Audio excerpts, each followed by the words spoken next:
This is not the video I thought I'd be making. It was supposed to be a bittersweet story about my last camping trip with my nieces in my old pop-up camper before we sold it. Instead, it turned out to be one of our worst camping experiences. So bad that we couldn't even film it. The trip ended in failure, but it was really the ending we needed. It started with a last-minute decision. We were going to get the camper cleaned out. We decided we might as well just go ahead and get a campsite. My younger niece had been asking like every weekend to go camping, so we thought we need to pop up the camper and get it cleaned out. We'll just get a campsite. We'll be connected to power. We'll have water. We'll have shade. It'll be a lot better. Since it was last minute, it was a scramble to get everything packed, get some food together, get my dogs packed up, and then we had to go hitch up.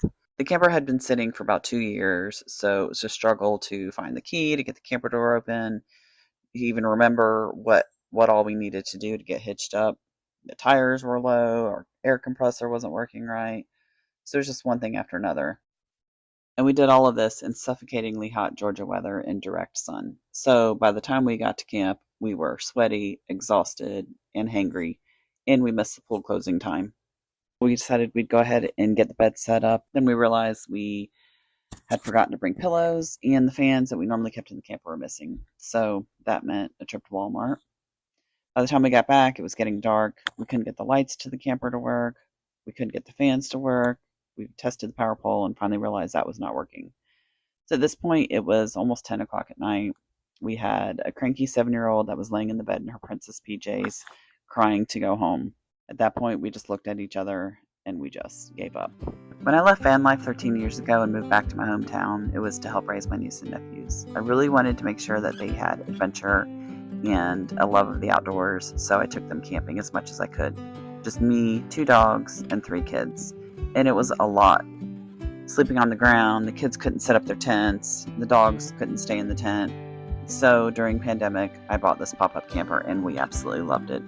I had so many camping trips with my nieces at state parks. We even did some big family trips camping at the beach. Once we even slept 8 people. And a few years ago, my older niece and I drove all the way from Georgia to Colorado and New Mexico with it.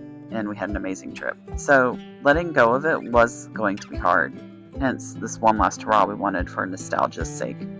But I had to face the hard truth that our pop-up camping days were over, as were our big family trips. Our family didn't look the same, and we weren't going to have those trips anymore. And I was not in the mental or physical space to do those kinds of trips anymore. Stifling Georgia heat and general chaos. And at this point in my life, I really want more simplicity, less unnecessary work, and I'm a lot less tolerant of extreme Georgia summer. I talked in my last video about the meaning that we attach to objects, and for me this camper was the dream that has to die so that I can embrace my new dream, my next dream. That camping trip had to go awfully so that I would have no doubt, no hesitation. As we packed up that morning, I knew I never wanted to do this again. I want to also point out this was not the type 2 fun that you hate in the moment but love later, because all but maybe about 5 or 10 minutes of this was miserable. The best part was the next morning after we had packed up and we got to go and sit in the pool for about 30 minutes and it just felt wonderful.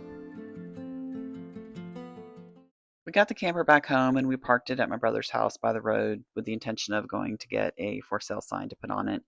And then in a few days, probably getting some pictures and posting. Before we could even do that, my brother called me one day. Some random guy had showed up at his house and was asking about the camper. And he had been there twice before looking for somebody. Nobody was home.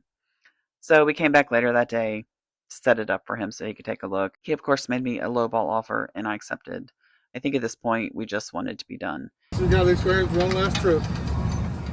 It was kind of nice that all my nieces were there with me when he drove away, and we all were able to kind of say goodbye to that period of our lives. I think that was our bittersweet moment. So what's next? After some pretty big life transitions, I am getting my life ready for van life again, this time with my 2 dogs, Willow and Susie. So if you'd like to see what it takes to start over in your 50s or any decade, and what it takes to get your life ready for van life, follow along. Cheers.